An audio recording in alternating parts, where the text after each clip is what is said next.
Hi, I'm Greg Hunter. This is the weekly news wrap up for Friday, September 2nd, 2016, the WNW 253. There's not any one overarching story, attack, a blow up, or something like that, but I'm going to start with the Trump week, the week that Donald Trump had a good week. I mean, ballsy. Flew down to meet the president of Mexico. They talked about the wall. And incidentally, I want to read into a little bit more with that. I find it hard to believe that Trump didn't bring up the fact, do you really want to support these drug cartels that could take over your country and continually allow these drug cartels to make all kinds of money shipping drugs into America? Wouldn't that destabilize your rule, Mexico, autocracies? Wouldn't that, right now you're taking bribes and you're kind of in on it just to kind of placate these people. Wouldn't you like to just cut off the drug trade? And the answer, I'm sure, is yes. That's not what they're going to tell you. This is my speculation. If you looked at the mainstream press, and please don't listen to them because they've already told you that they are biased, and it's their duty to be biased. Multiple publications have come out with op-ed pieces and come out and, Jorge Ramos, the anchor activist, not a journalist, we have to stop Donald Trump. No, you don't. If you want to be a news person, you have to be fair. You have to be objective. Otherwise, you're not a news person. See, that's the power of somebody in the news. The power in somebody in the news is, do people believe you? Do people think you're going to give it to them as straight as you can? Now, I analyze the news. I'm an analyst. I'm not just a reporter. I analyze the news, but I try to give it to you straight. And if you look at this is a Washington Post headline, I believe. It's WAPO 91. After subdued trip to Mexico, Trump talks tough on immigration in Phoenix. What a care. That's the worst they could say about it because they knew it was a success. It's a total success. I mean, even somebody who was not really in the camp of Donald Trump, Geraldo Rivera on Fox, was like, well, yeah, pretty good. Yes, he had a good weekend. If you thought he was flip-flopping on immigration, he gave a pointed 10-point plan. What did he concentrate on? Crime, murder, drugs. Also, how much does this cost us in social programs? I mean, this is going to sink our country. Between the crime and the social programs, it's going to ruin a good thing. And America is a good thing. Trump had a fantastic week. And don't listen to the political spin doctors that would like you to think they're journalists when they indeed are not. They now have been exposed for political hacks. And listen, they're going to pay for this. Journalism, mainstream press, legacy media. They're going to pay for this. They've blown their credibility, especially if Trump wins. Oh, my goodness. They're going to pay for this.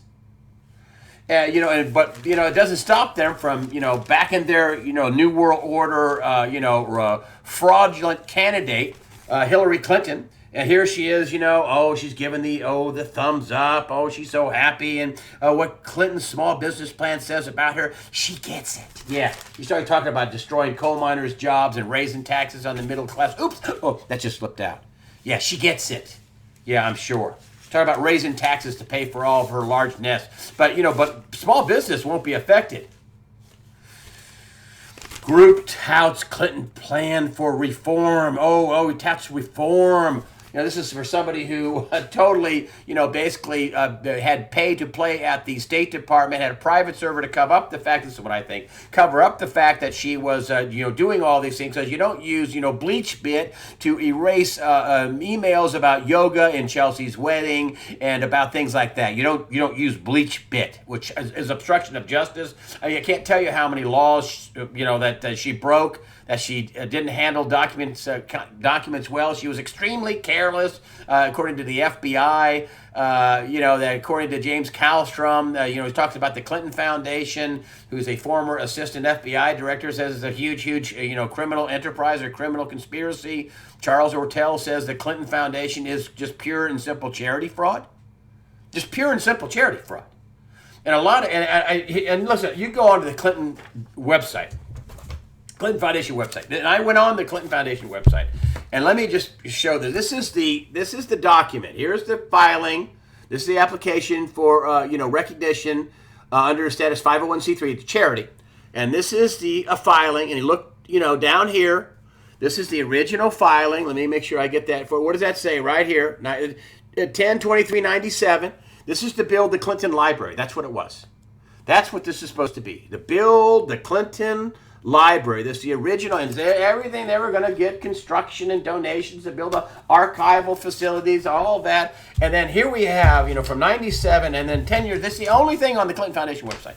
And then 10 years later, here's October 6, 2010, the Clinton Global Initiative.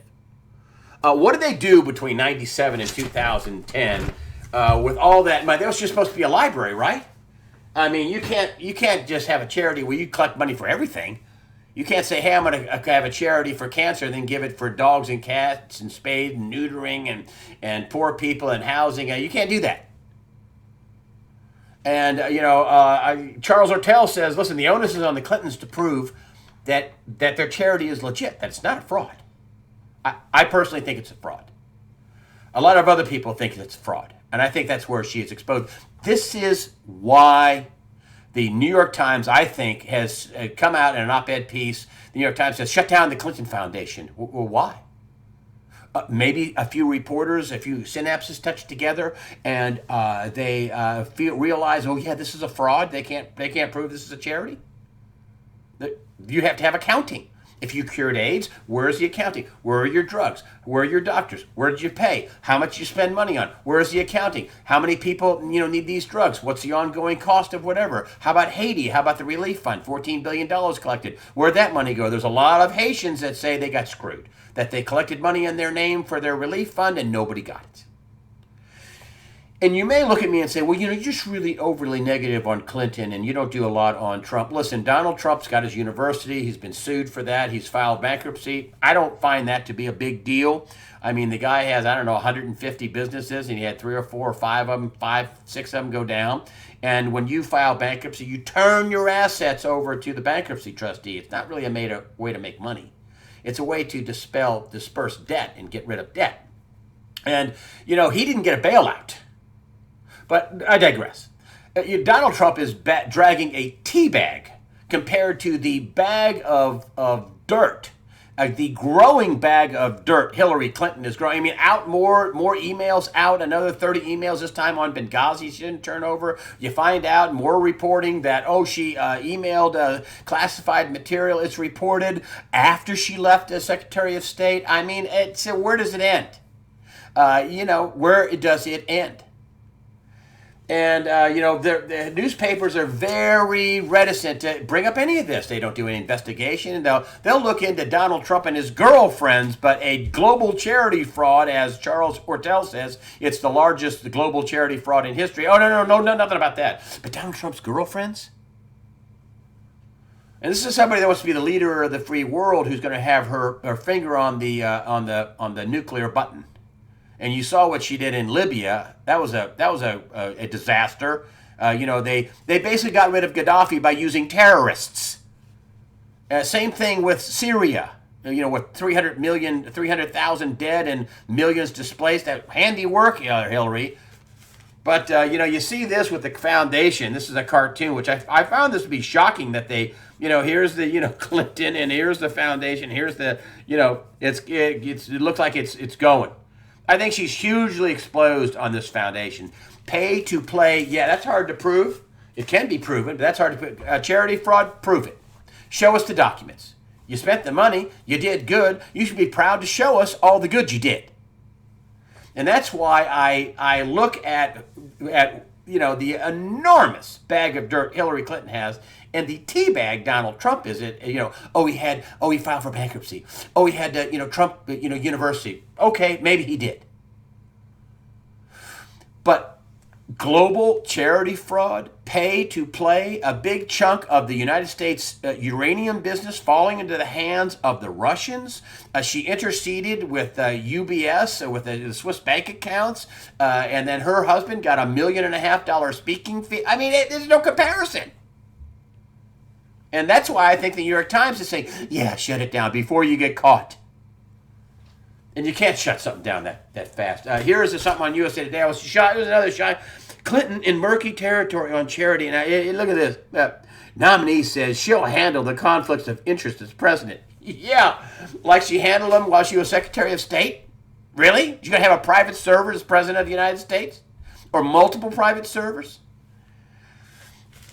This is the most shocking thing of the week, though, folks. And maybe it's because who knows? Maybe management at USA Today watches USAWatchdog.com. I've called all over. I've been all the way to the president's office of the newspaper.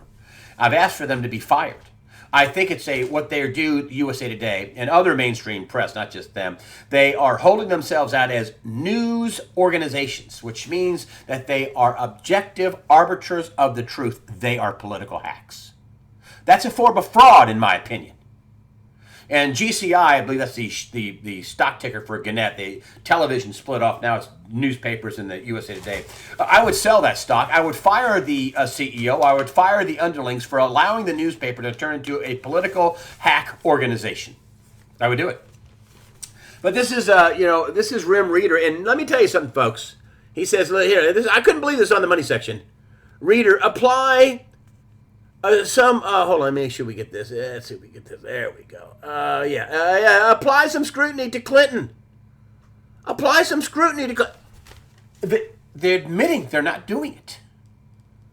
They're admitting that they're putting one sunshine happy story after another about Hillary Clinton. And I said, well, I'll bite on that. I'll bite on that. And the headline pretty much tells you what the article is. Scrutiny of Clinton as important as ever. Of course. This is somebody who has a enormous growing bag of dirt, whether it's the Clinton Foundation fraud or whether it's the emails and national security lapses, pay to play. Huma Abedin, she came from a pro-Hamas newsletter. Her mother is pro-Hamas. This is going to be the possible chief of staff of Hillary Clinton, and we want some pro-Hamas, pro-terrorism person in the White House as the president's chief of staff, arguably the second most important person in the American government, because the person that controls the president's schedule controls the agenda. And Rim Reader is like a couple of synapses touched together. Oh, well, maybe we should apply some more scrutiny to Hillary Clinton.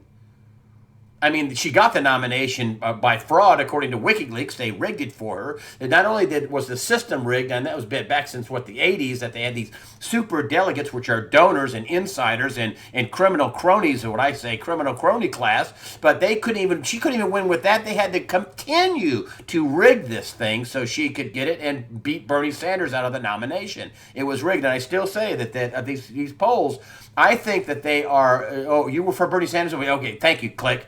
So I think what they do is they poll these people only for Hillary and Donald Trump. And if they polled everybody, you're voting for Jill Stein. You're voting for Gary Johnson. Johnson he's a Democrat. Jill Stein is a far left to him. And then there's Donald Trump. So these two candidates, independent candidates that are on the ballot mostly across America, are going to take votes from Hillary Clinton. Of course, it's funny that we had some hacks at Homeland Security is going to, take care of the election. That's going to make me feel really good. Yeah, great. Jay Johnson, President Obama's henchman, who's pro, taking care of the terrorists, he's going to take care of the election. Well, we'll see. Speaking of Obama news, as the imperial president, a couple of big stories that I just want to point out. Number one, Obama to join the Paris Climate Pact as soon as possible. Now, they're talking about carbon emissions, job-killing carbon emissions. Now, this is not binding, but still, this is a treaty. And Obama is going to bypass the Senate and just sign it. Mr. Imperial President. But the more worrisome story is this. And an internet giveaway. This was a title off to the UN. This is a title to a story that was in the Wall Street Journal. And folks, for me, that's scary. Or anybody who wants news that isn't under the auspices of the United Nations.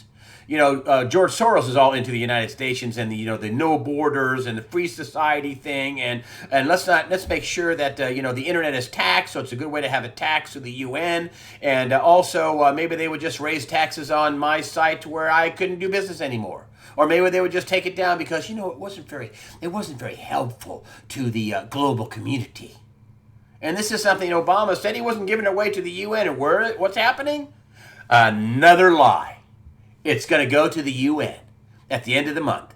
I think it's at the end of October, end of September, soon. Which I don't know how we get that back, but that should not happen. Ted Cruz is up in arms about it, and everybody else ought to be up in arms about it. That the UN the New World Order, the apparatus, the fraudulent weasels, the criminal cronies are now going to be blinding everybody where you can't get any information possibly with the UN controlling the internet. I think that's a very, very tough story. Is the Fed going to raise interest rates? And that's why you keep hearing this over and over again. Fed likely to cast a keen eye on the jobs report. That they're trying to figure out whether they want to raise interest rates. I think the jobs report will end up being, it'll just end up being, who knows what it'll be. It'll probably be like Gola. Not too hot, not too good, not too bad. I talked to Gregory Mannarino about that, and he says, listen, the market is trying to price in a rate hike. That's why the dollar's going higher. That's why you're getting a little sell-off in gold. And then here we have, again, this constant Fed likely to raise rates, but generally won't say when. I'm in the camp that at least before the election, they won't raise rates. That's risky. Other people say, oh, no, they might raise rates. They might raise rates, and it'll drive money into the stock market. You have a relief rally, and, Mannarino says that's what the market looks like it's trying to price in. Yeah, he agrees it's risky. He thinks we're in a terminal decline.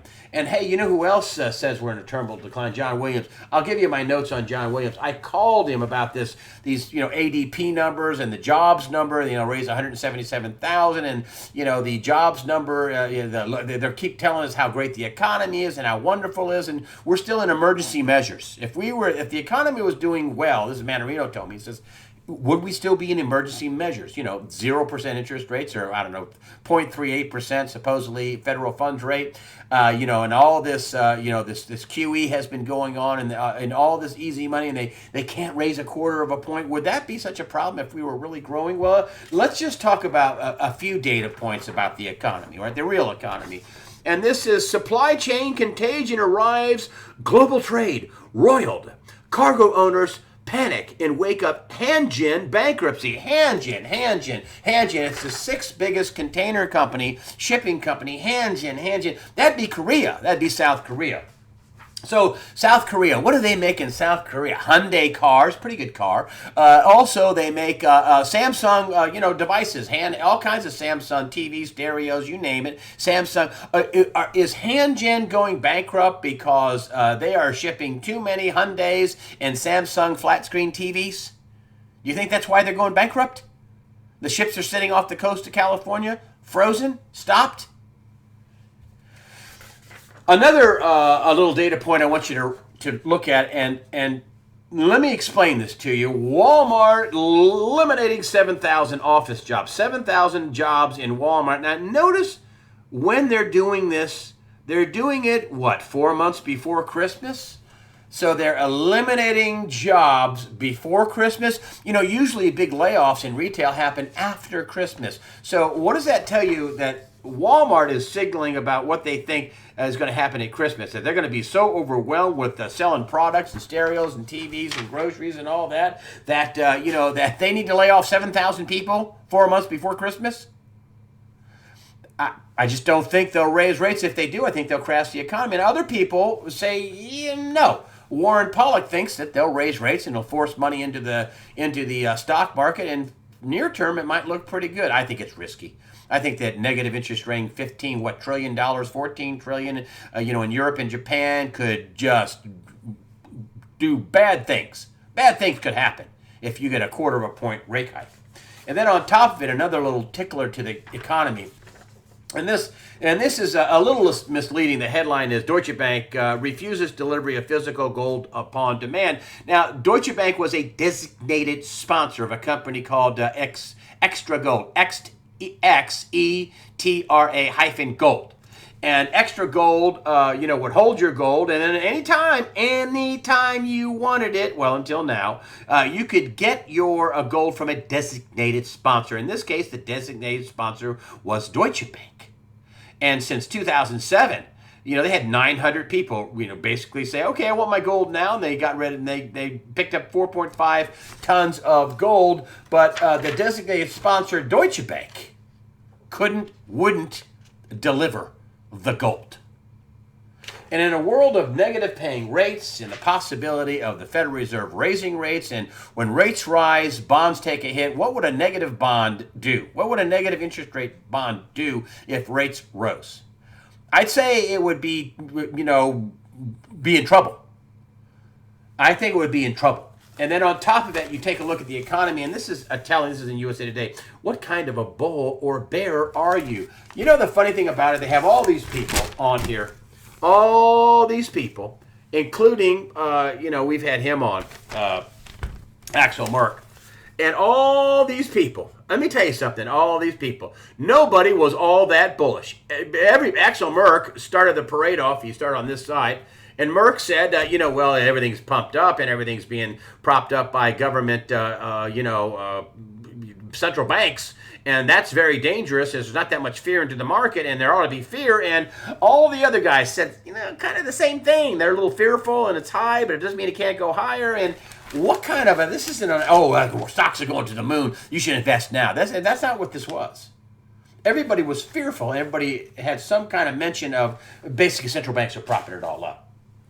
And so I called up John Williams about the ADP and the unemployment numbers and all that. And he gave me a few quotes, and I asked him about the unemployment. He says, well, it's misleading because, the part-time jobs are counted just like full-time jobs. So that's part of what it is. Also, he told me that, a large part of the new jobs, a large part of them are low-paying part-time jobs. And you got people that are out there getting 2 and 3 different jobs to make ends meet because they're low-paying and they're part-time jobs. Thank you, Obamacare, which is imploding, incidentally. That big lie is imploding, going to be cheaper. No, it is not. Big rate increases are getting ready. Job killing. I've been on, I don't know how long with Carl Denninger, who said, Obamacare is going to kill the economy.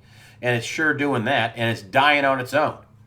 The real unemployment rate, where they want to tell you it's, 5% or below 5%. John Williams, who calculates unemployment the way it was calculated by the Bureau of Labor Statistics in 1994 and earlier. If you did it the way the government did, the BLS, Bureau of Labor Statistics, did it in 94 and earlier, you'd get about a 23% unemployment rate. 23%. We got record numbers of people who are no longer in the workforce. We have near record number of people who are on, food stamps. And he says that, the economy is not growing. He said, they keep telling you that the economy is growing. I asked him, John, the economy, they keep saying the economy is growing. He says, no, the economy is not growing. As a matter of fact, I'm telling you that I think it's in a new recession. If you look at industrial production, factory production, he said, that just took a big hit. Trade numbers took a big hit. They just revised the GDP down. Again, it was like, a percent? It was 1.2, now it's 1.1 officially. If you look at one of the signs down, he says that we're in a new recession. And this is the backdrop. This is the backdrop that the Fed is looking at. And trust me, the Fed, with all their economists, they know what the real numbers are. The phony numbers are for the public. The real numbers, they know what they are. And it's very risky if they want to raise rates. On top of that, the G20 is meeting, the 4th and 5th of September, and then we have the inclusion of the yuan in the, SDR, the special drawing rights currency, the IMF currency, at the end of the month. And, Jim Rickard says that, basically the 4th and 5th, that's the beginning of the end of the petrodollar. And that means that the dollar won't be needed as much to buy oil around the world. Now, will the whole thing just crash? Is the dollar going to be threatened? Is the dollar as the world reserve currency going to be threatened? Yes, it's being threatened. Yes, without question. At the end of the September, beginning of October, you could see some real tough times, especially with the IMF including the yuan in the basket of currencies. Will it crash then? I don't know. But listen, what is happening, what is unfolding is that the dollar at least will have a competitor for world reserve currency status. That is what is happening. And a competitor means they'll need less dollars. And when those dollars come back to the United States, that means inflation. Some people think there'll be a 30%, jerk the Band-Aid off type of revaluation of the dollar overnight. And then there might be another, 20 or 30% after that. It might go down after that. Who knows? But that is what's going on. I did talk to Manarino about that. I said, what do you think about this? The SDR, the yuan, them doing bonds in yuan, IMF bonds. What do you? He says, well, listen, if there's a serious threat that'll knock the United States dollar, the U.S. dollar, as the world reserve currency, you could have war. One of the things that Warren Pollack, who's going to be the guest in the early Sunday release, predicted was that the U.S. and Russia, and at the time he predicted this a couple of years ago, oh, really? Oh, man, look, we're about ready for war. We still may have war. China is, teamed up with Russia in a military-type alliance. But, here we have the U.S., Russia spar over who got the killing for a terrorist. We're fighting over killing ISIS people now. We're fighting over who gets the credit. We have what a mess in the Middle East. You have Turkey that is warming up to Russia. They're a NATO country. The U.S. took our 50 nuclear weapons out of Turkey, moved them to Romania. You've got Turkey bombing the Kurds. The Kurds are backed by the U.S. What a mess that is. You have over in the Spratly Islands, you have the tensions that are going on over there, and China continuing to build islands and drudge up and manufacture man-made islands over there for what are apparently military purposes. But I don't think that's what's going to cause a war. It'll be China's direct threat of knocking the U.S. dollar off as the world's reserve currency. Are they strong enough to defeat the U.S. right now? Probably not. Would the U.S. do something crazy like start a war? I don't know what the neocons would do. They're nuts. I don't know. But the dollar as the world reserve currency, the sole world reserve currency, is coming to an end, and the Chinese are going to be a competitor to the dollar. So that's what's going on with that. Would it happen? Next month, this month, September, next month, October, a year from now, 6 months, I don't know. But when they pull the switch, boom, it's going to go like that. That's how currency devaluations happen. They happen overnight, and they have to. And that's the history of devaluations. Happen abruptly, and they have to, so people can't, sell out and buy something out, or get on the right side of the trade. They have to get most of the people on the wrong side of that trade, which may be the reason why they're doing all this, the economy's good. Oh, look at how great the stock market's doing. And, oh, the jobs are great. Oh, look at consumer confidence soaring. Well, that's all that. You wouldn't have big money investors like Gunlock and Gross and Ode and Icon and Soros and all these people warning about bad things that could happen if everything was so great. You wouldn't have that. Something I want to show you is Brazil's Senate removes President Rousseff from office. And here's why I'm bringing this up. Because this is a theme. Fraud in government. Racketeering government as the fraudsters. I mean, look at Hillary Clinton and the Clinton Foundation. I mean, that is racketeering at the governmental level. And at least Brazil had the good sense to remove the president for that reason. And that's why you're seeing this around the world, this big upsurge, whether it's people for Trump or people for Marine Le Pen or, Brazil, getting rid of their president for fraud, for corruption. That's a big theme, a big trend going on around the world right now. And I don't think it's going to stop anytime soon. I wanted to just bring up one final thing about, and I was shocked that USA Today brought this up, and I just want to show you something I found a little funny, not funny, a little peculiar. The placement of these stories. And here is one that says, Chicago murder toll hits 462 for the year. Yeah, this is why I always say Black Lives Matter. Not in Chicago. Nope. President's from Chicago. Why isn't he out with some? This is a national tragedy, folks. These are mostly black on black murders. This is a national. Where is Jesse Jackson? Where is Al Sharpton? I mean, if a white cop ends up shooting a armed black person in Milwaukee, Black Lives Matter. Oh, we have to protest. 464 this year so far in Chicago. The president's silent. Black Lives Matter is silent. Jesse Jackson's silent. Jesse Jackson's from there. Al Sharpton, silent. Silence. Crickets. If I was really a Class A operation, I'd dub in cricket sounds right now. Nothing. And that's, so right here is this story about the murder rate in Chicago. And what's right next to it? Obama nearly doubles the commutations in a month. He's letting out more criminals. He's letting more criminals out of prison. While we have a national catastrophe, a national carnage of murder in one city. It's just one city, folks. We have and then we have the president. We got to let some more people out of prison. You can't make that up. And the newspaper put it side by side in the USA Today this past week, which I find absolutely outrageous. Folks, listen. You got to get ready, and you've got to stay ready. Do your own research. Don't listen to the mainstream press. They're liars.